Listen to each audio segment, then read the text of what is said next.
Opportunity zones were created last year under the Tax Cut Act as a little notice provision at the time, but some investors are excited about this prospect. What the opportunity zones are distressed communities around the world, around the country rather, where investors can get tax preferences for putting money in. So here's what we know about these opportunity zones as of now. There are about 8,700 designated zones in what they call distressed communities throughout the country. Investors, they pay reduced rates on capital gains invested in these zones. The capital gains realized within the zones could qualify for a tax exemption, says the IRS. I talked to Ben Carson, the HUD secretary, who is here and will be taking the lead on this.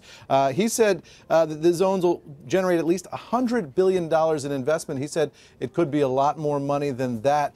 The idea here is that the president is about to sign this executive order, and in the executive order he's going to create a council chaired by Ben Carson, which is going to sort of wrangle all of the different elements of the federal government to try to make sure that all of the different pieces of the government are doing what they can to benefit these opportunity zones. The White House also excited about this, but keen to point out that it's the state and local governments that are going to be selecting the opportunity zone. I asked Ben Carson about some of the criticism of Jared and Ivanka Trump here, Jared Kushner and Ivanka Trump, who could stand to benefit from these opportunity zones through their own personal investments, according to some reporting overnight.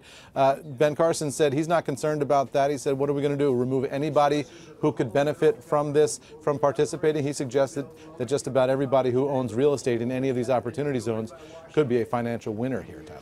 And it's basically a tax deferral system, right, Eamon?